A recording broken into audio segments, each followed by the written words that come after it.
Bonjour, c'est Eric Marcos, hypnocoach, spécialisé dans la transition de vie après une séparation douloureuse. Alors aujourd'hui, je vais vous parler de quelque chose qui moi me fascine et qui va vous aider aussi pour surmonter justement cette séparation. Ce qui me fascine, c'est la nature et tous ces enseignements qu'on peut y apprendre. C'est ce qu'on va appeler le biométisme. Ça veut dire le fait de mimer en fait ce que l'on voit dans la nature. Et dans la nature, que ce soit dans le monde animal ou végétal, on voit qu'il y a une aide, une connexion entre les animaux, entre les espèces, pour venir s'aider. Peut-être que vous avez déjà entendu parler justement de ce livre sur les secrets de la forêt, qui montre que la forêt, c'est un espace en fait hyper connecté, où tout le monde va venir communiquer d'une espèce à l'autre, de l'arbre en fait aux champignons, et qu'il y a beaucoup plus de choses qui se passent que l'on pensait. On va même parler d'un réseau en fait du web, mais du web de la forêt, où par les racines, les arbres échangent entre eux, peuvent s'échanger des nutriments et plein de choses. Dans le monde animal, pareil, on sait qu'il y a plein d'animaux qui échangent entre interespèces, mais même entre animaux d'une même espèce, et qu'il y a cet effet de groupe. Hein, on peut voir justement les animaux migrateurs qui vont profiter finalement de cette formation qu'ils vont faire, où chacun va profiter de l'aspiration de l'autre, et dès qu'il y en a un qui est blessé, ils vont intervertir les places pour en fait toujours que le groupe aille en avant. Et puis il y a cette vidéo, je ne sais pas si vous l'avez déjà vue, je vous la mettrai en lien en commentaire, où on voit un cheval qui est, ça doit être dans un pays asiatique, où on voit il est complètement enseveli en fait dans la boue, il commence à plus avoir que la tête, enfin il n'est pas complètement enseveli, mais il a cessé de lutter en fait. Il est complètement pris là où il est, et malheureusement, on voit que cet animal, il a abandonné l'espoir, qu'il se laisse complètement dans son sol, il a l'impression qu'il ne pourra jamais plus se sortir de son sol où il est, et on voit qu'il se laisse en fait complètement aller, et il est dans un mode de figement finalement, à se dire ok, ben voilà ce qui m'arrive, je m'en sors plus, et là il n'y a aucune façon de s'en sortir. Et ça, c'est peut-être ce que vous ressentez actuellement après une séparation douloureuse, à vous sentir complètement dans un sol en fait mouvant, et vous sentir vous enfoncer de plus en plus, et que vous êtes là à sortir, essayer de sortir la tête de l'eau justement, et peut-être qu'à un moment même vous n'y arrivez plus, et en fait c'est à ce moment-là qu'on peut avoir ces idées noires, finalement, de se laisser aller complètement sombrer. Et justement, ce qui est important dans cette vidéo que vous pourrez aller regarder, c'est que il y a des hommes qui vont arriver, je pense que c'était des cavaliers mongols, et qui voient ce cheval qui malheureusement a laissé en fait son instinct de survie, qui là se laisse complètement aller par cette épreuve qu'il est en train de vivre, de se laisser enfoncer dans ce marais, dans la part où il est, où c'est complètement boueux. Il tâte le sol et il voit que effectivement ça va être très difficile de sortir en fait ce cheval de l'endroit où il est, alors qu'il a le corps déjà à moitié enseveli par la boue. Et ce qu'ils vont faire, c'est qu'ils vont aller chercher une horde de leurs chevaux, et qu'ils vont aller faire tourner autour de ce cheval qui est en train de s'enfoncer. Et ça va avoir une conséquence, c'est que le cheval qui est seul et qui se croyait en fait désespéré, il va retrouver goût, il va retrouver de la motivation. Il va se dire, moi aussi je veux aller courir avec les autres. Il va être entraîné en fait par tous les autres qui sont là autour de lui, en train de courir, comme s'ils étaient là pour l'entraîner, pour lui dire, viens avec nous, viens courir. Et c'est, vous allez voir, c'est ça qui est extraordinaire dans cette vidéo, finalement, le cheval, en voyant le groupe autour de lui, va retrouver de l'espoir. Il va retrouver sa motivation. Il va se remettre à plus se résigner, à se laisser engluer en fait dans la boue où il était. Et par cet acte, par le fait que ces hommes ont fait tourner cette horde de joueurs sur lui, il va retrouver foi en lui, et il va arriver à sortir par lui-même, et c'est ça qui est extraordinaire, il va sortir par lui-même de l'endroit où il était. Alors, quand il y a réussi, c'est-à-dire qu'il aurait pu le faire depuis le départ, mais il était tellement désespéré de cette situation qu'il s'était laissé en fait aller. Et c'est, vous voyez, c'est un comportement finalement naturel, même vous voyez chez les animaux. Mais l'effet du groupe, l'esprit du groupe, l'a amené à retrouver de l'espoir. Et ça, c'est super important. Et quand vous vivez une séparation, ce qui est justement super important, c'est pas de rester seul, c'est pas de s'isoler, c'est de s'entourer de monde qui soit là avec vous, qui soit bienveillant et qui vous emmène en fait vers l'avant. Et c'est pour ça que d'ailleurs, on peut trouver beaucoup de groupes en fait sur les séparations et ou le moment de divorce sur Facebook, parce que les gens, ils aiment bien justement avoir cette groupe où il y a cette émulation de gens qui vont donner des conseils, qui vont donner des astuces, et qui vont vous montrer aussi que finalement on peut avancer. Et c'est pour ça que j'ai créé mon propre groupe justement.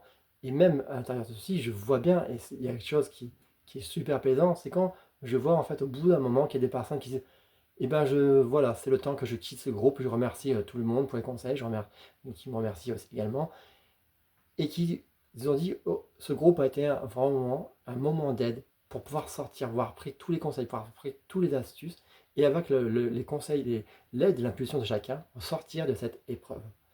Et c'est ça qui est fort. Et c'est pour ça que, même dans mon accompagnement, je l'ai fait de façon à ce qu'il soit avec des séances individuelles, parce qu'il est très important aussi d'avoir ce moment où on échange en individuel chacun et de pouvoir échanger, donc regarder ça, de pouvoir des choses peut-être plus intimes, mais aussi d'avoir des séances en collectif pour avoir cette émulation, ce fait qu'on va ce fait qu'on va se tirer l'un vers les autres et de dire waouh, effectivement de pouvoir parler, de se donner cette émulation, cette envie d'en sortir. Donc, in tout cas, ne restez pas isolés. C'est ça que je voulais dire aujourd'hui. Cet élément important, c'est de vous entourer de bonnes personnes. Et ça peut être donc là où vous êtes, de trouver un club, de trouver des amis, bien sûr votre famille, mais parfois il faut y avoir d'autres choses, de se sortir. Mais donc des clubs, des associations, des groupes de parole, et puis bien sûr, même sur les réseaux, ça marche. Donc, sur les réseaux, de voir les différents groupes qu'il y a, donc il y a le mien, mais il y en a aussi beaucoup d'autres, et de trouver le groupe où vous allez vous sentir à l'aise, de trouver cette émulation à aller vers l'avant. À faire attention à ne pas être dans un groupe où par contre, où tout le monde va venir se plaindre et rester à c'est malheureux, c'est horrible ce qu'on vit, parce que là, ça va aussi pas vous amener à tirer vers le haut. Il faut être dans un groupe où vous allez trouver cette énergie, ou bien sûr, les gens qui vont dire que c'est terrible, et c'est souvent que et ça, malheureusement, quand on souffre, ça fait du bien aussi de voir qu'on n'est pas des cas isolés, mais d'y avoir aussi qu'il y a des gens qui vont vous montrer, de dire oui, mais ok, c'est souffrant, mais c'est qu'une étape temporaire, c'est que c'est une transition, c'est une étape de transformation qui, d'accord, est super inconfortable. Et là, on va revenir justement à reprendre l'exemple sur le vivant.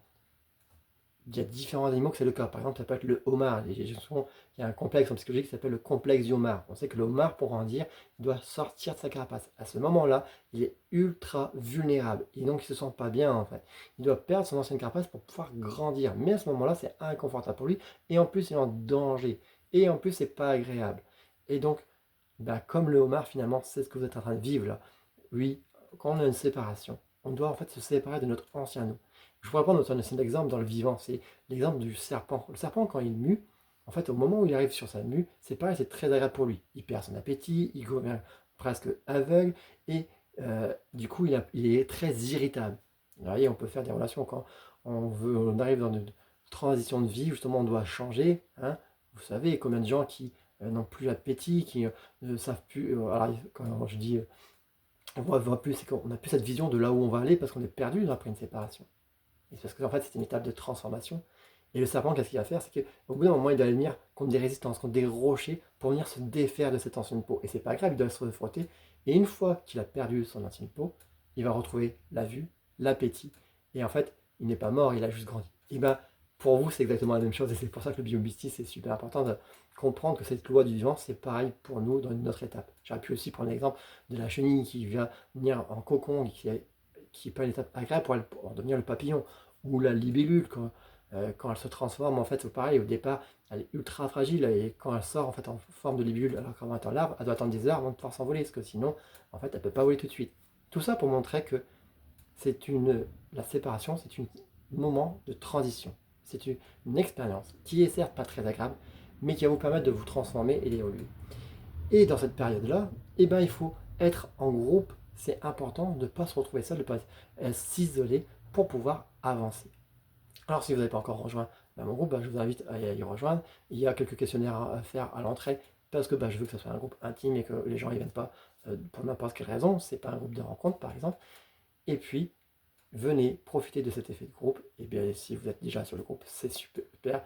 N'hésitez pas à partager et à commenter ce qui se passe dans votre vie justement pour faire vivre le groupe encore plus et venir faire partager, mettre cette expérience, de montrer où vous en êtes et de pouvoir par cela aider les autres et aussi d'avoir l'aide de ceux qui sont déjà plus avancés. Donc ne restez pas seul. Oui, c'est une période douloureuse, mais c'est une étape de transition. Et c'est ça qu'il faut bien comprendre. Combien même c'est douloureux, c'est une étape de transition. Donc voilà, pour cette vidéo de ce jour, c'était Eric Marcos, hypnocoach. Et justement, je suis là pour vous faire passer votre séparation en chemin de transformation, de révolution en fait intérieure, de votre évolution.